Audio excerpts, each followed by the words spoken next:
Quiero que terminemos con la serie de 3 sermones que dimos en llamar Unidos en Cristo, todo en todos. Habíamos visto 3 mensajes, este sería el tercero.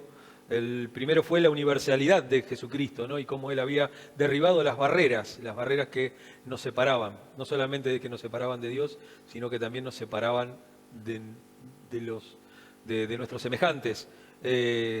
La cruz tiene esa particularidad de, en forma vertical, restablecer las relaciones con Dios, pero también tiene una particularidad horizontal que es la de una sanidad en las relaciones humanas sobre todo.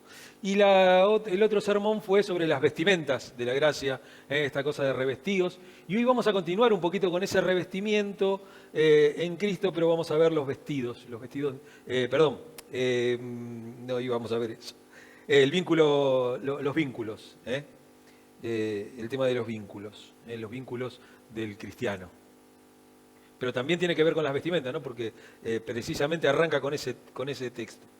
Vamos a leer nuestro texto que está en Colosenses capítulo 3, versículo 14 hasta el 4.1. ¿Sabe que los versículos, los capítulos y los versículos son medio caprichosos en algunos temas y es como que a veces se paran mal? Y en este caso es esto, ¿no? Porque termina en el 4.1, termina toda esa frase o todo ese discurso de Pablo. Vamos a leer a partir del versículo 14, dice así: por encima de todo, vístanse de amor, que es el vínculo perfecto. Que gobierne en sus corazones la paz de Cristo, a la cual fueron llamados en un solo cuerpo. Y sean agradecidos. Que habiten ustedes la palabra de Cristo con toda su riqueza. Instrúyanse, aconséjense unos a otros con toda sabiduría. Canten salmos, himnos y canciones espirituales a Dios con gratitud de corazón.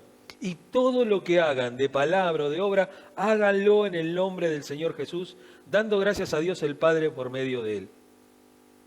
Esposas, sométanse a sus esposos como conviene en el Señor.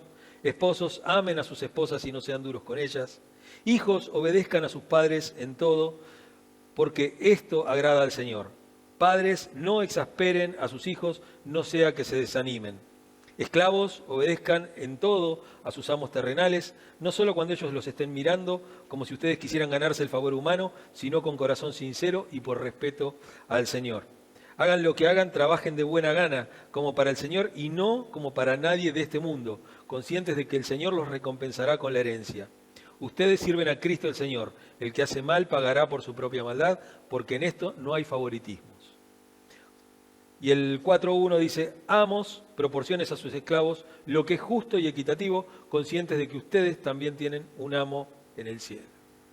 Este es el texto que tenemos hoy y vemos cómo ese 4.1 cierra lo que viene hablando Pablo con el tema de los esclavos. Y vamos a ver el desarrollo en 3 puntos.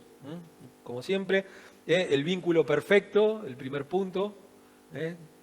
Las relaciones personales del cristiano, como segundo punto. Y el último, la obligación mutua. Vamos a ir con el primero, el vínculo perfecto. Lo primero es el tema del amor, ¿no? Vemos acá, dice: por encima de todo, vístanse de amor, que es el vínculo perfecto. El vínculo perfecto del amor. Pablo está hablando de la gracia, ¿no? Y de las virtudes y las gracias de ser cristiano, de las virtudes y las gracias de haber seguido a Jesucristo como Señor, y él llama a una de estas gracias, llama el vínculo del amor, el perfecto amor, que es lo que realmente es lo que mantiene unido el cuerpo de Cristo. Es lo que mantiene el cuerpo de Cristo unido, el amor. Todo lo que esté fuera del amor, todo lo que no provenga del amor, todo lo que no proceda del amor, desune. Todo resta, todo divide. La tendencia de cualquier cuerpo de personas, ¿no? Ya sea una organización, una sociedad, una iglesia, y todo, siempre la tendencia es a disgregarse. La tendencia siempre a empezar a separarse. Se empiezan a armar los pequeños grupos, la convivencia trae... O sea, fíjense que hay un vínculo, la familia, vínculo que nos decían célula única y primordial de la sociedad, ¿no es cierto? Decían eso, ¿no? Y sin embargo, en las familias, mientras hay amor, está todo bien. Pero después empieza a haber roces, ¿no? Y empiezan a haber cosas, y cuanto más años pasan, es así, ¿no? Y cuanto más tiempo pasa, también los hijos también tienden a separarse, ¿no? Porque acá hay algo que tenemos que entender de la contextualización de la Biblia como literatura. Entonces lo importante es contextualizar. Estamos viviendo en una sociedad que está ya prácticamente saliendo del patriarcado, ¿no es cierto? Del patriarcado y de la vida de clan. De la vida de el patriarca con todos sus hijos, todos viviendo en el mismo lugar, todo. No, ya estamos viendo el surgimiento de las ciudades-estado, o sea, ya habían surgido hace muchos años, pero Israel se empieza a involucrar, todo esto lo vimos en primer año de la secundaria, ¿no? El tema de las ciudades-estado y todo eso. Bueno, Israel empieza a inmiscuirse, a meterse en eso, o lo meten de prepo, ¿no? Por las conquistas, por todo ese tema.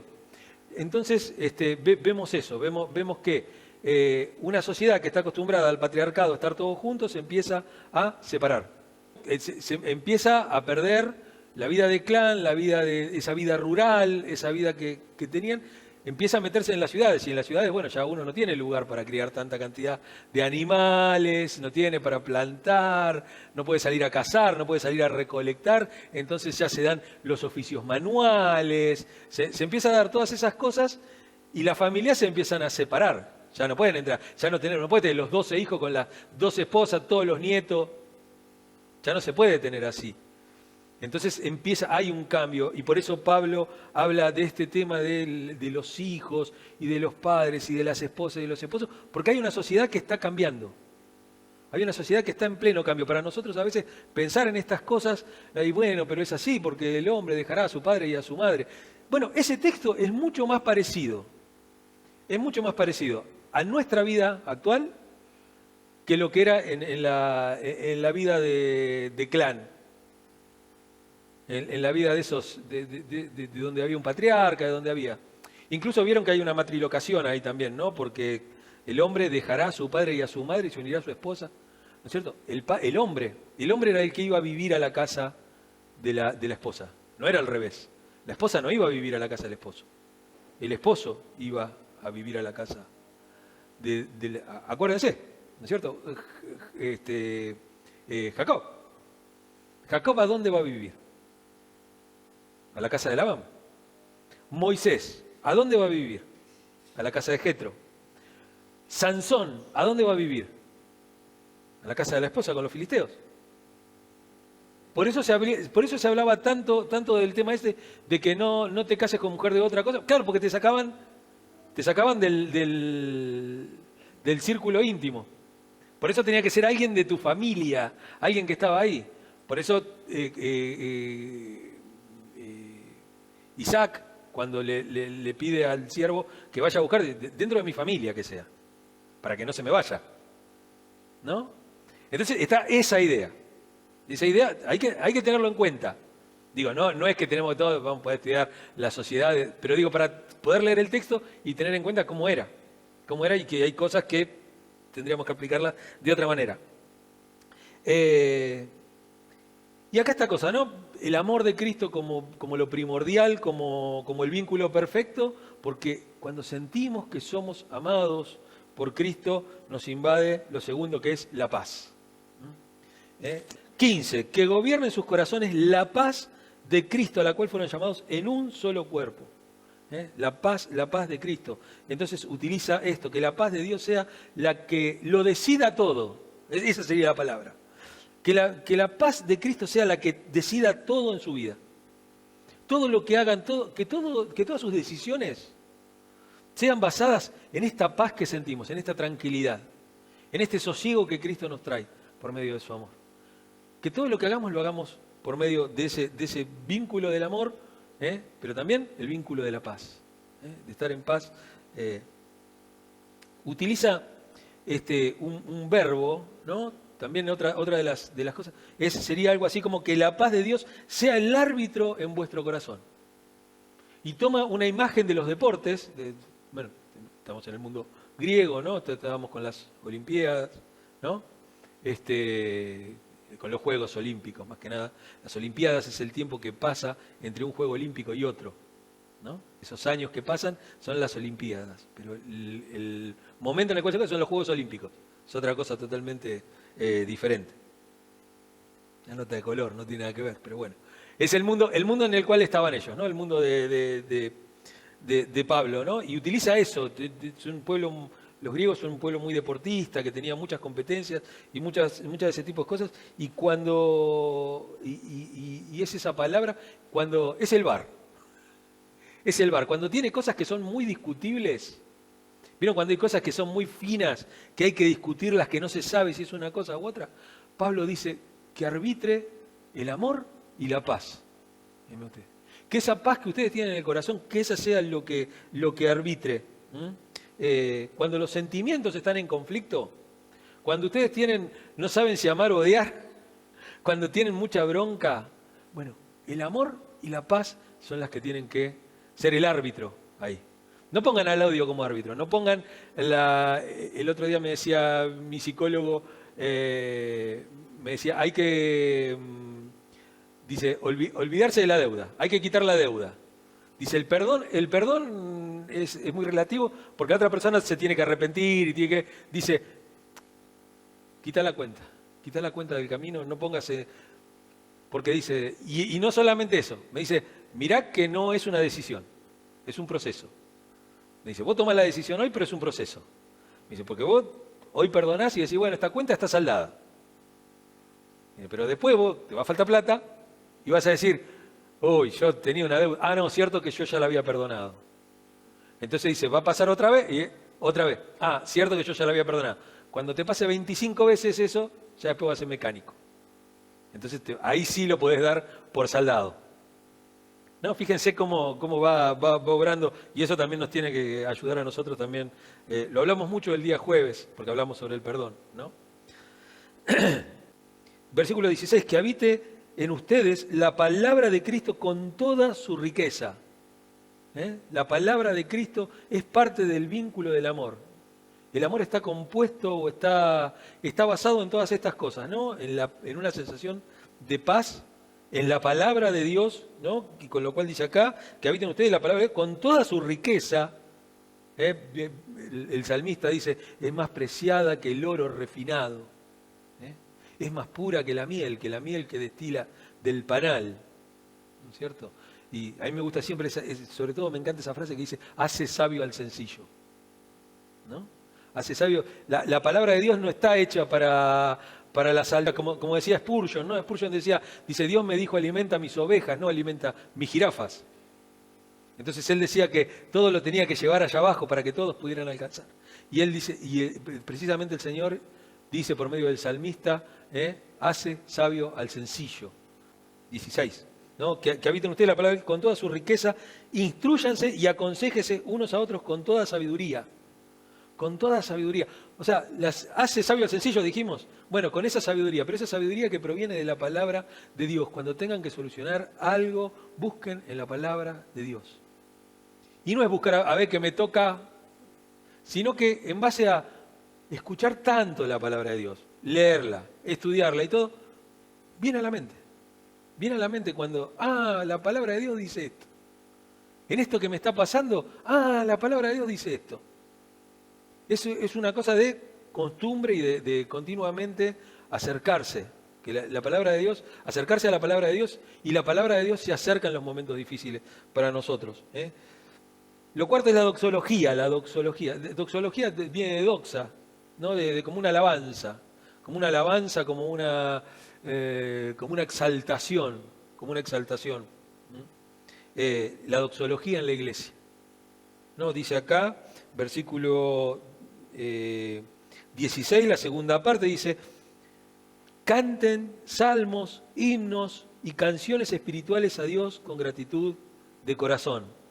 Si gobierna la paz en nuestro corazón, si estamos cimentados en el vínculo de la paz, nosotros cantamos desde el principio.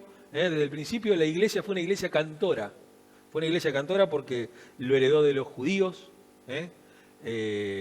Era una regla también memotécnica. Es más fácil acordarse una canción que acordarse todo un texto completo. ¿no es cierto? El texto de Jaime, la canción que cantamos recién de Jaime Murrell, Te pido la paz, es una canción basada en, no me acuerdo qué texto es, estaba ahí escrito. ¿Ven? Yo no me acuerdo los textos. Ahí. Segunda Crónica, 7:14. A lo mejor Segunda Crónica 7:14 ustedes no se lo acuerdan, pero la canción de Jaime Murrell sí. Uno la canta y la va aprendiendo también. Lo cual no quiere decir que uno no tiene que aprender la palabra, ¿no? No, yo con las canciones me arreglo, ¿no?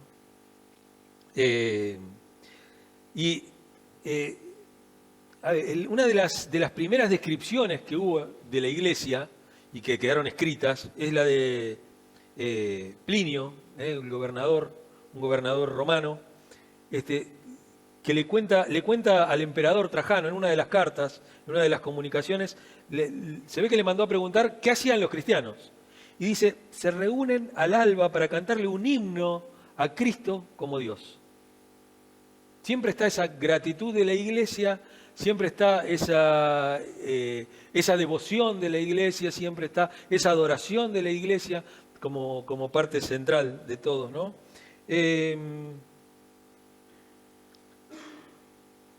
Segundo punto, las relaciones personales del cristiano, ¿no? Los resultados del Evangelio en las relaciones cotidianas de todos los días. Esposas, sométanse a sus esposos como conviene en el Señor. Todo ese texto, ¿no? Hasta el capítulo 4:1, habla de todas estas relaciones. Y acá hay dos principios muy importantes, los más grandes principios que se ven en este texto es, lo primero, que la ética cristiana se basa en la obligación mutua. El respeto en las relaciones es mutuo, nunca es de un solo lado. Dios nunca pone a uno por sobre el otro. No hay puestos, esta semana vamos a ver el jueves, vamos a ver el tema del poder. Pero fíjense que cuando Jesús habla del poder dice eso, ¿no? Dice, ustedes saben que los gobernantes de la tierra se enseñorean de aquello, pero entre ustedes no va a ser así. ¿No es cierto? Siempre hay una equidad en las relaciones. Para Pablo, los maridos tienen tantas obligaciones como las mujeres. Estamos hablando de una sociedad machista, totalmente machista. No solamente la judía, sino la griega también es una sociedad machista.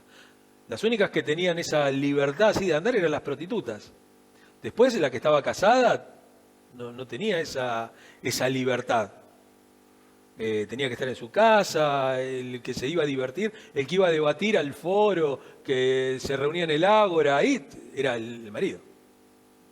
Ella tenía que estar en la casa. Y también el tema de padres e hijos, ¿no? Las obligaciones mutuas entre padres e hijos. Y lo segundo es que esto es completamente nuevo. Lo primero es que la ética cristiana es con un sentido de obligación mutua, y lo segundo es que es algo completamente nuevo, porque viene a romper con una estructura, con un mandato, con una forma de pensar. Trae algo distinto, trae algo nuevo, trae ese vino nuevo, ¿no? Del cual siempre nos habla Jesús. Entonces vamos a tomar dos ejemplos. Primero el tema de la mujer, ¿no es cierto? La mujer para el mundo, para la ley judía era una cosa. Era una parte más del patrimonio del hombre. ¿No es cierto? Tenía, qué sé yo, 4 vacas, una esposa. Era parte de eso. Era lo mismo que el ganado, que el dinero, que todas esas cosas. La mujer era parte de su peculio. No tenía ningún derecho legal, ninguno. El marido podía divorciarse de la mujer cuando quería, por lo que le quemaba la comida, porque encontraba una chica más linda, más joven, que le gustaba más. Y la mujer no podía hacer lo mismo. La mujer no podía hacer lo mismo. Por las únicas, miren, hay dos,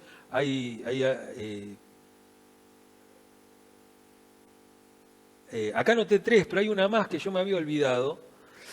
Fíjense, las únicas razones por las que se podía conceder divorcio a la mujer eran si su marido contraía la lepra, porque era expulsado del pueblo, ¿no? Todo completo. Si apostataba de la fe, ¿no es cierto? Si se iba de la fe judía, si dejaba de congregarse, o si violaba a una virgen. O sea, si violaba a una que no era virgen no había problema, ¿no? Pero había otra más porque es bastante gracioso, que una vez me acuerdo que lo hablé hace mucho con con Robledo. Me olvido el nombre de Robledo.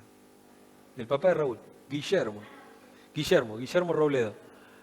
Guillermo Robledo era curtidor, trabajaba en la curtiembre, es jubilado de la curtiembre. Y una de las causas de divorcio que se aceptaban era si el marido era curtidor. Porque imagínense, si ahora las podredumbres que le tiran a la cosa, imagínense en aquella época. Dice que el olor era insoportable y no se salía del cuerpo. Entonces la mujer no lo aguantaba, lo rajaba. Era una de las causas de divorcio. Y para los judíos, para los griegos exactamente lo mismo. La mujer respetable no salía a la calle, tenía que estar en su casa, no podía salir sola a la calle, tenía que salir siempre con el marido, no podía ir ni siquiera a hacer las compras, tenía que salir con el marido, con las esclavas, con todo un séquito alrededor, ¿no? Para que no se pensara nada raro de ellos. Había habitaciones distintas, el hombre no dormía con la mujer, ¿no? Solamente cuando él quería. La tenía totalmente aparte y no se reunía con los varones ni siquiera para las comidas. En las comidas había un lugar donde se juntaban los hombres y otro lugar donde se juntaban las mujeres. Obviamente donde se juntaban los dos, el jolgorio, todo, la otra estarían laburando, estarían sirviendo la comida. Y bajo las leyes, tanto judías como griegas, los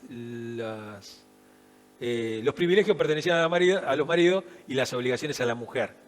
Por eso Pablo viene con todo esto, pero habla también del respeto y después habla del tema de los hijos también, ¿no?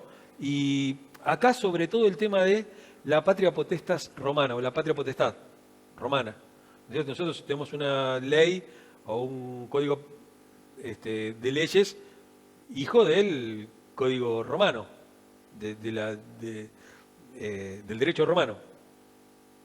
Y por ejemplo, los hijos podían vender a sus hijos como esclavos. Lo mismo, hasta los 3 años podían decidir si los dejaban morir en la calle o si los abandonaban. No tenían ninguna obligación con los hijos. Los podían dejar en la calle porque no quiero tener más hijos, ¿no? Y eso era más o menos lo que teníamos, ¿no? Y después el tema de los esclavos también. Los esclavos no tenían absolutamente ningún derecho, salvo la buena voluntad del amo, ¿no es cierto? Podía trabajar como obrero en la granja, o podía atender la cocina, o podía enseñarle a los hijos. Pero si al amo se le cantaba, lo mataba. Lo mataba, no le daba de comer, o no le daba. Lo mismo que la mujer, ¿no? En la fe judía. Era una cosa, era parte de la propiedad. Parte de la propiedad. Uno vendía una propiedad con esclavos y todo, ¿no? Y eso, decimos, qué salvaje que eran. Hasta hace muy poco tiempo. Existe todavía la esclavitud. La esclavitud en varias partes de la tierra, pero en Estados Unidos fue hasta hace muy poco. Hasta no hace tanto, ¿no? Es interesante. Después se descubrió que pagándoles un sueldo nos salía más barato el esclavo y se abolió la esclavitud. Hasta que los pudieron convencer a los del sur que les convenía más, te conviene más que vengan a laburar 8 horas y que se vayan. Y no tenés que andar aguantándolo. No tenía derecho a tener esposa. Si cohabitaba y tenía un hijo, el hijo no le pertenecía a él, sino que le pertenecía al amo. ¿No es cierto? Él tenía hijos, no para, bueno, pero este va a ser libre, no. No, siempre, ¿no? Los derechos le pertenecen al amo y los deberes. Por eso uno tiene que ver el tema de la ética cristiana, ¿no? Lo realmente nuevo en la ética cristiana es que todas las relaciones tienen un solo mediador, y es el Señor, y es Jesucristo.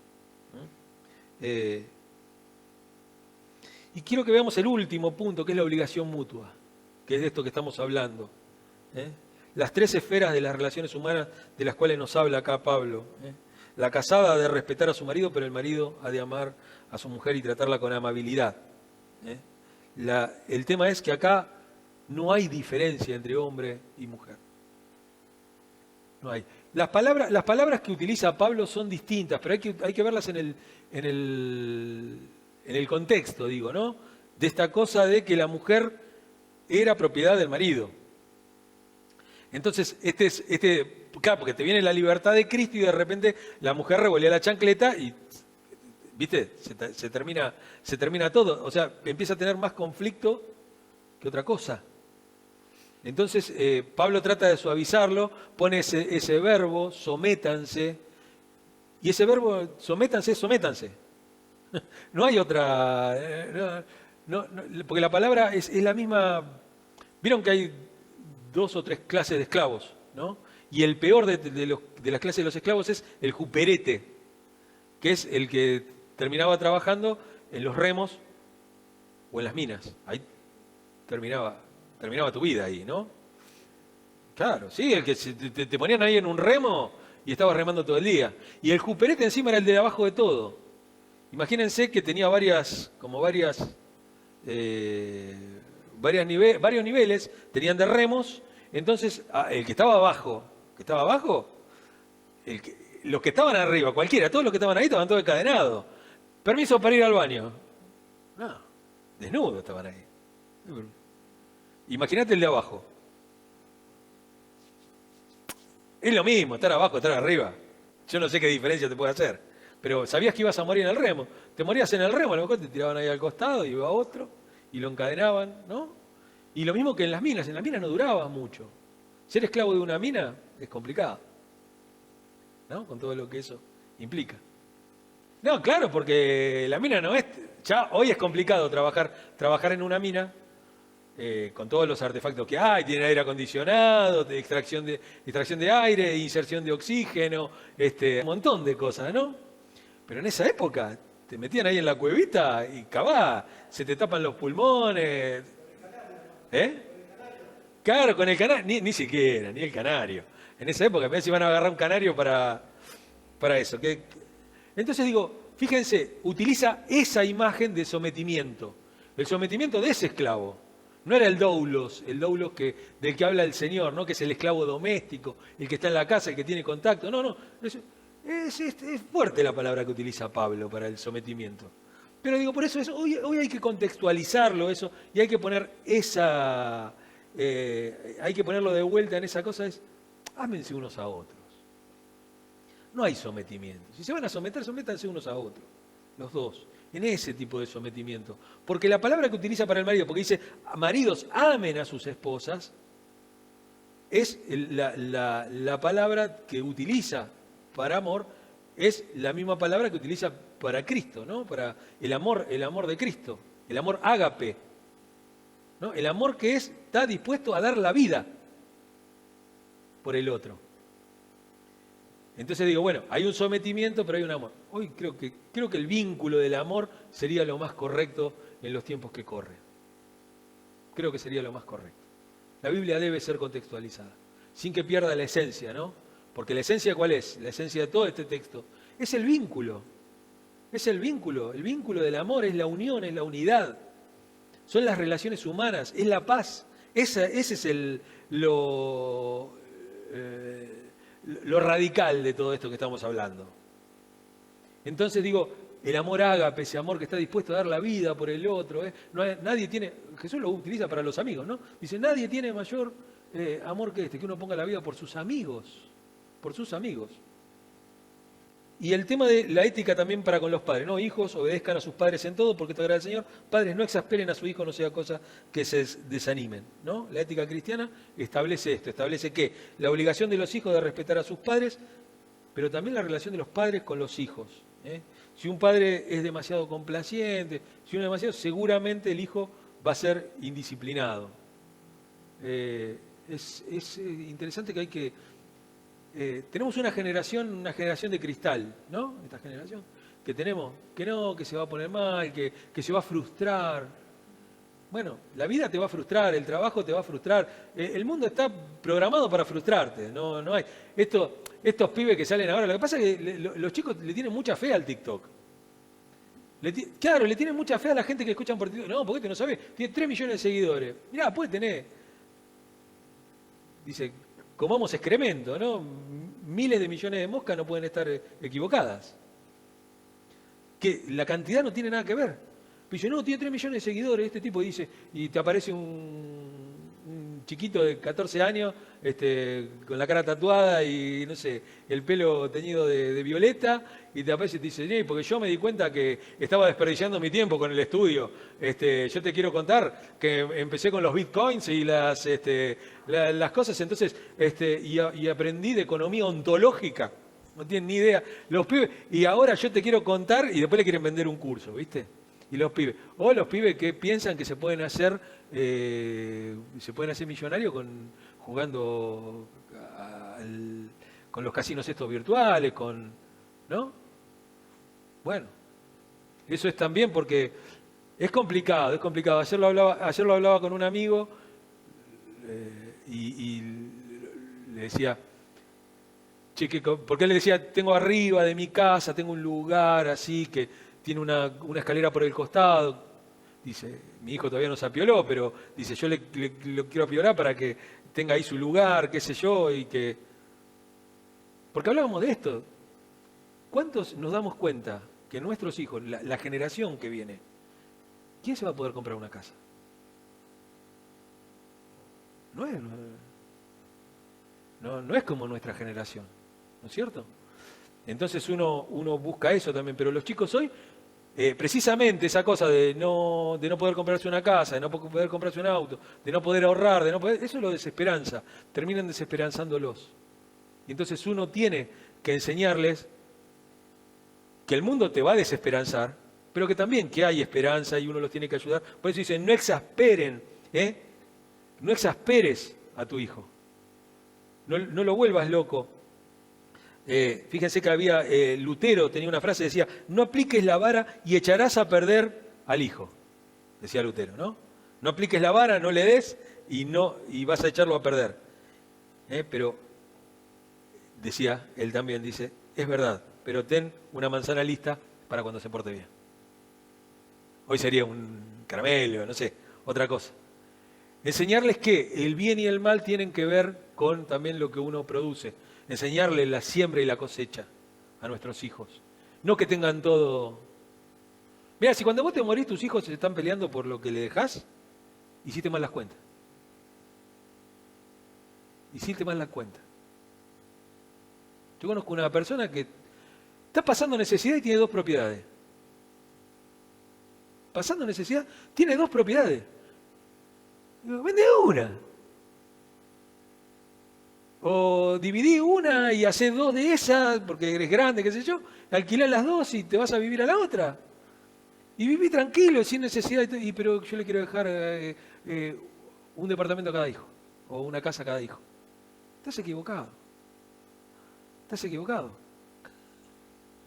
¿No? Y mientras tanto le está pasando necesidad. Bueno, por eso dice esto, ¿no? Cuando mejor sea un padre, tanto más debe evitar el peligro de desanimar a nuestros hijos. No los tenemos que desanimar. No nos vayamos al extremo tampoco de pegarles tan duro que no puedan levantarse. Vamos a la conclusión. Así que, lo primero es que la totalidad de la vida cristiana se vive en Cristo. Todo lo que hacemos, no hay nada que sea fuera de Cristo. No hay cosas seculares y cosas sagradas, santas, dogmáticas. No. La vida es una sola. El Evangelio es vivir la vida. El Evangelio se vive, y se vive 24 horas los 7 días de la semana. Siempre. Siempre. No es un momento, no es nada. No podemos escapar a nada. O sea, la sexualidad no puede escapar a la vida cristiana. Los negocios no pueden escapar a la vida. La diversión no puede escapar a la vida cristiana. Nada puede escapar a la vida cristiana. No hay una relación, no, porque yo con estos amigos yo me relaciono, pero ellos no son creyentes y este y el otro. No importa si no son creyentes. Mantener la idea de que ellos pueden ser creyentes, pueden llegar a ser creyentes. Porque es para todo. Lo vimos en el primer sermón, la universalidad de Cristo. Cristo como exclusivo, Él es el único camino, la única verdad, la única vida posible, pero también lo segundo, ¿no es cierto? Que Él es inclusivo. Todos. Él murió por el mundo, por todos. Lo segundo es que cualquier cosa de relaciones personales y en todo hogar, sobre todo, Jesucristo es un invitado invisible, pero siempre presente. Esta cosa de tener conciencia constantemente de que Cristo está. Nosotros nos olvidamos de eso. Nosotros pensamos que Cristo está cuando nosotros oramos. O que Cristo está cuando nosotros cantamos o cuando estamos en la iglesia o cuando hay alguna actividad. Pero Cristo está siempre, siempre. Tenedlo presente que está. Es invisible, pero está. ¿No? Jesucristo está presente, está presente. La relación padre-hijo también tiene que ser de carácter paternal. Tenemos que tomar el carácter paternal de Dios. Debemos que procurar de tener a nuestros hijos como Dios nos tiene a nosotros, con paciencia, con perdón, con nuevas oportunidades y con firmeza también. Porque todos sabemos que Dios es bueno, que Dios nos ama, que Dios es amor, todo, pero que también Dios es firme. Cuando dice no, es no. Y por más que a nosotros nos duela y sea el deseo de nuestro corazón, cuando dice no, es no. También la relación de amo-siervo. Tener la misma relación, tener como el carácter de amo que tiene el Señor. Si tenemos un empleado, si tenemos alguien que viene a hacer un trabajo a nuestra casa. Alguien que venga a cortar el pasto. Alguien que venga a limpiar la zanja. La señora que trabaja en tu casa haciendo la limpieza. Si tomás un remis, el remisero, hay una relación entre el que paga y el que trabaja. Bueno, acordate de cómo el Señor trata a los que trabajan con Él. Le paga lo justo, le da, si puede, de más, le da de comer, lo tiene, ¿no es cierto? No intentemos pagarle a nadie menos de lo que vale, aprovechándonos. Nos pasó que vino la otra vez una persona y dice, bueno, ¿cuánto es le habíamos dicho, mediodía de tu trabajo? 1.000 pesos me había dicho, ¿no? ¿Estás loco, boludo? ¿Cómo va a ser eso? Muchas veces ha pasado que vienen, te pasan un presupuesto y se quedan cortos, quieren agarrar el laburo, hay una necesidad bárbara ahora, ¿no? Y está esta cosa de la oferta y la demanda. Entonces, cuando hay mayor oferta, baja el precio porque no hay nadie que lo compre. Entonces la gente va y dice, bueno, 1.000 pesos, pero vos 1.000 pesos no te compras ni un sándwich. Entonces nosotros le dijimos, no, tanta plata es el día vale 20.000 pesos. Bueno, esa es la plata. Hay que tratar de pagar lo que vale. Después se pueden hacer acuerdos entre partes porque te conviene, porque no te conviene. Pero digo, no nos aprovechemos. Hagamos como con el Señor. El Señor no se aprovecha de nadie. O vemos alguna vez que el Señor se aprovecha de alguien. A ver, es un tarado, le voy a hacer cualquier cosa. No, el Señor siempre paga. Y nos da ese ejemplo en la parábola del dueño de la finca, ¿no? Que contrata a tantos, ¿no? Que contrata a unos a la mañana, otros, y al último... Y al primero y al último le pagó igual. No fue injusto con el último, en todo caso fue generoso, pero no fue injusto tampoco con el que había empezado, a la mañana temprano. Esa es nuestra también, ¿no? Y tener siempre en cuenta esto, ¿no? Sobre todo con los hermanos en la fe, que todos somos siervos de Jesucristo. Todos somos siervos, y tenemos que entender que las relaciones personales, Jesucristo es el mediador en todas las relaciones. Las relaciones siempre tienen una mediación. Siempre media alguien en el medio de las relaciones. Que medie Jesucristo en nuestras relaciones. Por eso digo, como para terminar, ¿no? Esta cosa. Acordémonos de estos 3 sermones, de este grupo de 3 sermones. La universalidad de Cristo que derribó todas las barreras, que hizo de 2 pueblos uno, que nos juntó, que derribó cualquier impedimento en el medio, ¿no? Clase social, sexo, lo que sea.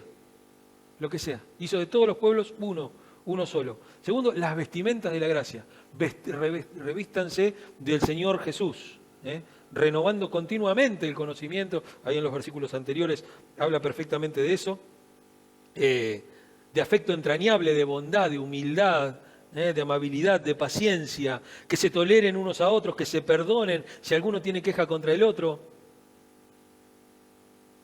Y las relaciones que sean siempre con esta misma idea, ¿no? Como dice acá en el versículo 13, de modo que se toleren unos a otros, se perdonen, así como el Señor los perdonó, perdonen también ustedes. Por encima de todo, vístanse de amor, que es el vínculo perfecto. Amén.